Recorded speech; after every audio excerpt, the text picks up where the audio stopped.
धनंजय रामचंद्र गडगिल एक भारतीय अर्थशास्त्री, संस्था निर्माता और भारत के योजना आयोग के उपाध्यक्ष थे। वह Gokhale institute of politics and economics Pune के संस्थापक निदेशक और गडगिल फॉर्मूला के लेखक थे, जिसने भारत की चौथी और पांचवी पंचवर्षीय योजनाओं के दौरान राज्यों को केंद्रीय सहायता के आवंटन के लिए आधार के रूप में कार्य किया। उन्हें महाराष्ट्र में किसान सहकारी आंदोलन के विकास के योगदान का श्रेय दिया जाता है। भारत सरकार ने 2008 में उन्हें सम्मान में एक स्मारक डाक टिकट जारी करके उनकी सेवाओं को मान्यता दी। हेलो एवरीवन, मेरा नाम है नीतीश पांडे और ये एक पर्सनालिटीज़ वीडियो की सीरीज़ है जिसमें हर एक पर्सनालिटी पे मैं आपको बताऊंगा।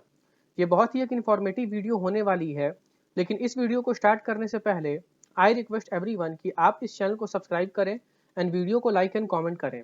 आप इस चैनल पे यूपीएससी रिलेटेड सब्जेक्ट्स को भी पढ़ सकते हैं, जिनके प्लेलिस्ट हम लोगों ने बनाया है। ये सारा कंटेंट फ्री ऑफ कॉस्ट है।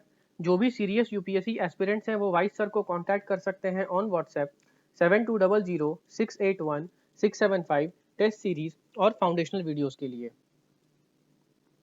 Early years. गडगिल का जन्म 10 अप्रैल 1901 को पश्चिमी भारतीय राज्य महाराष्ट्र के नासिक में रामचंद्र भार्गव के पुत्र के रूप में हुआ था, जो ब्राह्मण परिवार में कोंकण क्षेत्र से चले गए थे। उनकी प्रारंभिक शिक्षा उनके पैतृक शहर नागपुर में हुई, जिसके बाद उन्होंने मुंबई विश्वविद्यालय में स्नातक की उपाधि प्राप्त की और कैम्ब्रिज विश्वविद्यालय चले गए, जहां से उन्होंने मास्टर ऑफ आर्ट्स और मास्टर ऑफ लिटरेचर की डिग्री हासिल की। यह बताया गया है कि उन्होंने अपनी मास्टर ऑफ लिटरेचर डिग्री के लिए जो शोध प्रबंध प्रस्तुत किया था वह एक क्लासिक बन गया और ऑक्सफोर्ड यूनिवर्सिटी प्रेस द्वारा the industrial evolution of India in recent times in 1924 पुस्तक के रूप में प्रकाशित किया गया। कैरियर। एक बार अपने गृह देश में गडगिल महाराष्ट्र सरकार की सेवा में शामिल हो गए, लेकिन 1925 में मगनलाल ठाकुर दास बाल मुकुंद दास कला कॉलेज सूरत में प्रिंसिपल के रूप में सेवा करने के लिए इसे छोड़ दिया। बाद में उन्होंने खुद को servants of Indian society of Gopal Krishna Gokhale से जोड़ा और जब 1930 में पुणे में Gokhale institute of politics and economics की स्थापना हुई तो वे इसके संस्थापक निदेशक बने। संस्थान में उनका कार्यकाल 1933 तक रहा। इस दौरान उन्होंने ग्रामीण अर्थव्यवस्था के विकास से संबंधित कई परियोजनाएं शुरू की।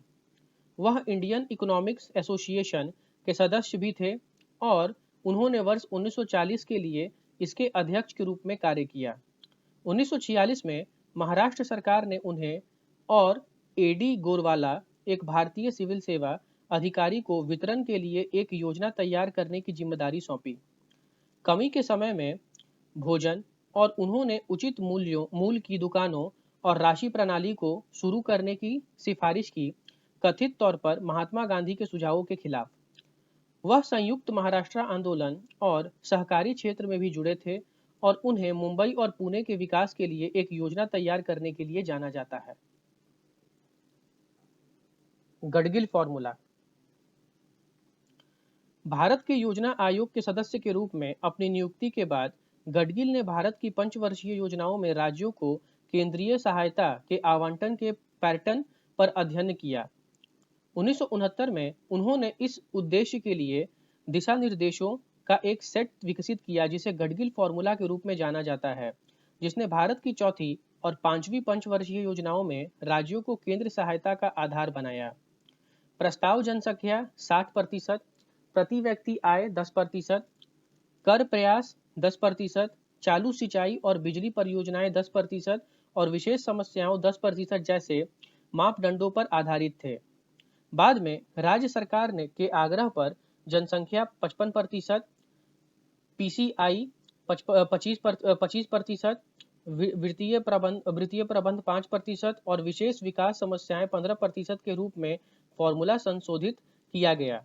1990 में मानकों को फिर से संशोधित किया गया जब भारत के पूर्व राष्ट्रपति प्रणब मुखर्जी ने योजना आयोग के उपाध्यक्ष का पद संभाला और नियमों के नए सेट को गडगिल मुखर्जी सूत्र के रूप में जाने लगा। डेथ। 3 मई 1971 को दिल का दौरा पड़ने से उनका निधन हो गया, जब वे नई दिल्ली से पुणे की यात्रा कर रहे थे। तो ये थी डी.आर. गडगिल जी की जीवनी। आशा करते हैं कि आपको ये वीडियो इन्फॉर्मेटिव लगा होगा। तो इसलिए इस वीडियो को आप लाइक कीजिए, कमेंट कीजिए, चैनल को सब्सक्राइब कीजिए। जय हिंद, जय भारत।